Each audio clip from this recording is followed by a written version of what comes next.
আমির আরো খবর জানাতে সিলেট থেকে যুক্ত হচ্ছেন সহকর্মী এম এ কায়ুম। কায়ুম, উপজেলায় হামের উপসর্গ কেমন দেখছেন? কতজন মারা গিয়েছে হামের উপসর্গ নিয়ে, সে সম্পর্কে আমাদেরকে জানাবেন।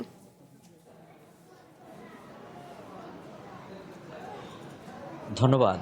আমি খুব দুঃখ সংবাদ দিয়ে শুরু করি। আমাদের সিলেটে প্রতিদিনই মৃত্যুর মিছিল বাড়ছে হাম উপসর্গ নিয়ে কিংবা হাম আক্রান্ত নিয়ে। আজও গেল ২৪ ঘন্টার যদি হিসেব আপনাকে বলি, তাহলে আজও কিন্তু এক শিশু মৃত্যু হয়েছে। গতকালও এক শিশুর মৃত্যু হয়েছে। এর আগে ২ জন, এর আগেও এরকম ১ জন ২ জন করে প্রতিদিনই মৃত্যুর মিছিলটি বাড়ছে। আমি যদি এখন বলি, সিলেটে এখন পর্যন্ত আজকের হিসেব পর্যন্ত ২০ জন শিশু হাম উপসর্গ সন্দেহে কিংবা হাম উপসর্গ নিয়ে মৃত্যুবরণ করেছেন। এছাড়াও সিলেটের বিভিন্ন জায়গায় বিভিন্ন হসপিটালে তারা ভর্তি আছেন অসংখ্য রোগী, ২৪০ জনের মতো।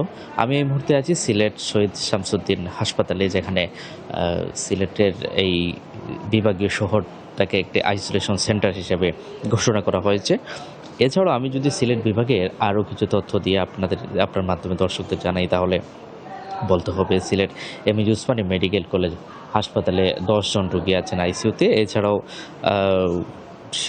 সুনামগঞ্জে আছেন ৬৬ জন এবং ১৫ জন করে হবিগঞ্জ এবং মৌলভীবাজারে আছেন। তো বলা যায় সিলেট বিভাগের হামের যে উপদ্রব, সেই উপদ্রব দিন দিন বাড়ছে। শিশুরা কিন্তু আক্রান্ত হচ্ছে, সাথে অনেক বয়স্করাও কিন্তু আক্রান্ত হচ্ছে। আমরা এই দুদিন ধরে যেটি দেখতে পাচ্ছি যে অনেক বয়স্করাও কিন্তু এই হাম রোগে আক্রান্ত হয়েছেন এবং শিশু ওয়ার্ডে অনেক আইসোলেশন সেন্টারেও তারা ভর্তি আছেন। তো এই ছিল সিলেট থেকে আমার কাছে হাম আক্রান্তর ব্যাপারে সবশেষ।